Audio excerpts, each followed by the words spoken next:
Hello friends and followers. Welcome back to Phoenix Studios. I'm Phoenix. Thank you for tuning in to the 6th video in a 10-part series on drawing for beginners. Today, we'll be turning a 2-dimensional shape of a triangle into a 3-dimensional form of a cone. As you work on this sketch and all sketches you do, remember to be patient with your drawings. These techniques take time and a lot of practice to grasp. Today, we are not going to get into perspective and vanishing points. Those subjects will be covered in a future video. However, we will be discussing how light works and how it affects our subject matter. Understanding how light works is necessary in order for us to apply proper values of shading in our drawings.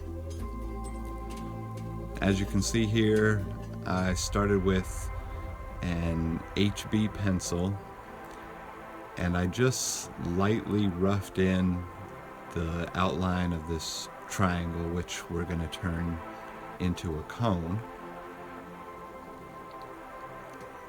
Right here I'm putting in my light source. That's just going to help me for reference, so I know what direction the light is coming from, and therefore I'll know where to put my shading as well. Here I've decided that this is where my cast shadow is going to be. That's actually going to be the darkest part of my sketch, will be the cast shadow.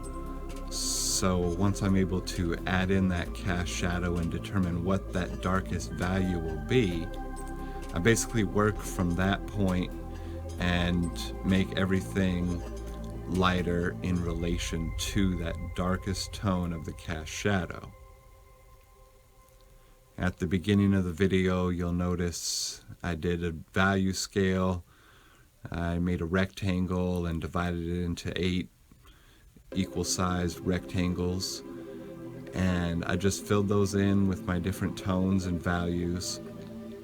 I like to do something similar to that at the beginning of every practice session of drawing and sketching. It just helps warm me up, gets that muscle memory going, reminds you how to use your different tones and your values, what pressures to apply in order to achieve those values. So here I'm just continuing to lay graphite upon the cast shadow area. I'm just going in with different pencils, different pressure. In this area I started with an HB, then next I came in with a 2B pencil, then a 4B, a 6B, and I believe I stopped at a 7B pencil for the cast shadow. Virtually everything in the natural world can be simplified or grouped into essentially 4 basic 2-dimensional shapes: the square, the triangle, the circle, and the rectangle. All other shapes can be constructed using these. When we add a 3rd dimension to these shapes, we create the illusion of form in our drawings. A circle can become a sphere or a cylinder, and a triangle morphs into a cone. When we discuss light and shadow, we begin to touch on the real core subject of art, though. The true subject of art is light. Artists study the effect of light falling upon the subject, revealing a pattern of light and shadow on the form. And after you practice this enough times, when you are able to depict this accurately in your drawings, you can powerfully communicate the illusion of realism. Be sure to practice your shading and applying the correct tones in order to achieve light and shadow. Practice these types of exercises repeatedly, and you will continue to improve. Practice makes progress. Now here, I'm working on the core shadow area. This is the line that distinguishes between light and darks. This usually meanders across the surface of an object, and it reveals where the light stops and the shadow begins as the form of the object turns away from the light source. So here what I'm doing is I'm just adding graphite and layering on those values, making this area dark because it is in the shadow. However, taking extra care not to make it darker than my cast shadow. That cast shadow should be the darkest area on my drawing. That's the area where the object that we're drawing is blocking the light source from shining light onto the surface which our object is setting on. So where that object is blocking the light is in complete shadow. So here I'm just coming in with a 6B and layering in some more value, and then what I want to do is use a light pressure and gradually transition those different tones. Here I came in with my kneaded eraser and I added a little light to that area. Then I used a tortillon to blend out some of the little smudges.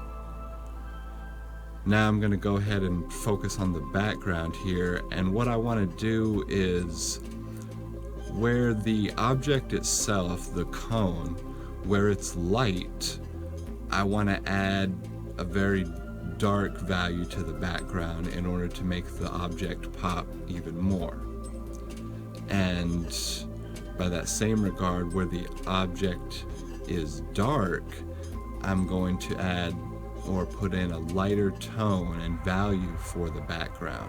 So you'll see on the desk or the table, whatever it may be that the cone is sitting on the side where the cone is darkest, I'll use a lighter shadow, and then on the background on the wall where the cone is the lightest, I'm going to use this darker shadow. And I just continue to add those values. I layer pressure, I layer different pencil types, and I just continue to add those and transition them out. I gradually decrease the pressure as I get towards the edge of the shadow in order to lighten up those values.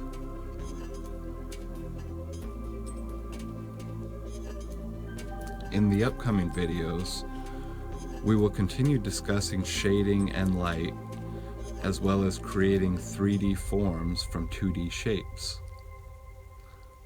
We'll also get into the concept of creating perspective.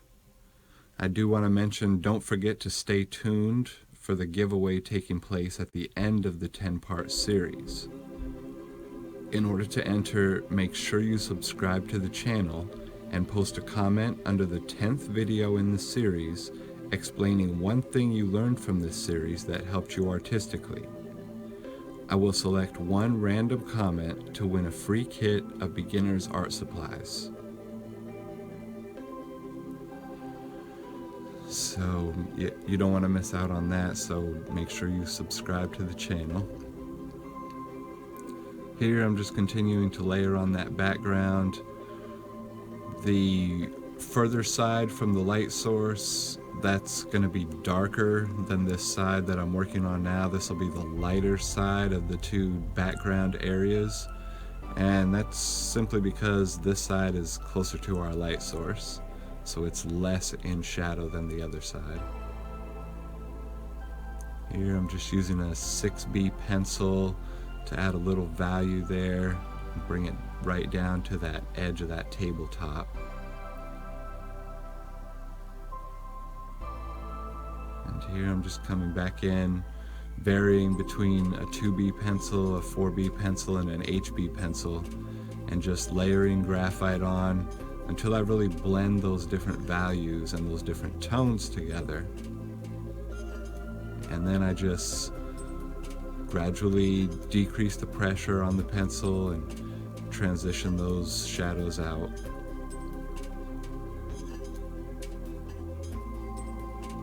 I want to get a nice gradual change there between the different values.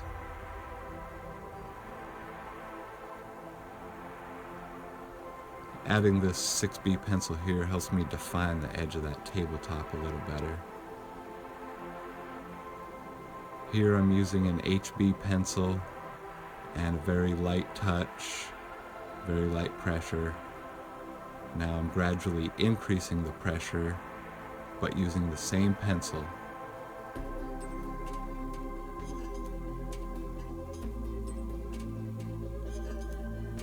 Just giving this tabletop a little shadow. None of it should really be 100% clean white paper, not even your highlights. They should just be such a change in tone that they stand out that much and almost look to be bright white. Even the natural, the light on the paper, the whiteness of the paper, it can never do justice to the actual reflected light. So we've got to do that with the values and the tones that we add to our subject matter. Here I'm just continuing to use a light touch. I'm going a little lighter on this side because, once again, this is the side towards the light source, so it's going to be a little lighter than the other side, which is on the same side as the cast shadow.